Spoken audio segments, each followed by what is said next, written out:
బీజం వేసింది? ఆ ఫ్రూట్ తింటే నేను దేవతల్లాగా మారుతాను. అప్పటి వరకు మీరు ఆలోచన చేయండి, అవ్వమ్మ గారికి ఏం కొరత? ఏం కొరత? ఏముందో చెప్పండి. అవ్వమ్మ గారికి పలానా కొరత ఉంది, ఆలోచన చేయి. ఉంది. ఇద్దరు భర్త ప్రేమగా చూసుకుంటున్నాడు. దేవుడు ప్రతిరోజు వచ్చి సాయంత్రం పూట, చల్లని పూట వచ్చి చక్కగా దేవుడు మాట్లాడుతూ ఉంటాడు. వంట చేయాల్సిన పని ఉందా? ఇల్లు చక్కబెట్టాల్సిన పని ఉందా? ఏం పని ఉంది ఆవిడికి?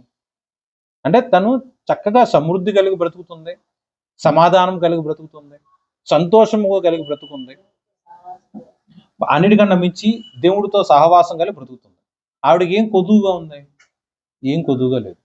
కానీ సర్పము మాట్లాడిన ఆ యుక్తితో కూడిన ఆ యొక్క మాట తన యొక్క హృదయంలో ఉండి, అంతకుముందు ఎన్నోసార్లు ఆ యొక్క చెట్టు వైపు చూసింది ఆవిడ, ఆ వృక్షం వైపు చూసింది. కానీ ఏనాడు కూడా అది కోసుకోవాలని, తినాలని, దేవుళ్ళలోకి మార్చబడాలని చెప్పి ఏనాడు తనకి ఆలోచన కలగలేదు.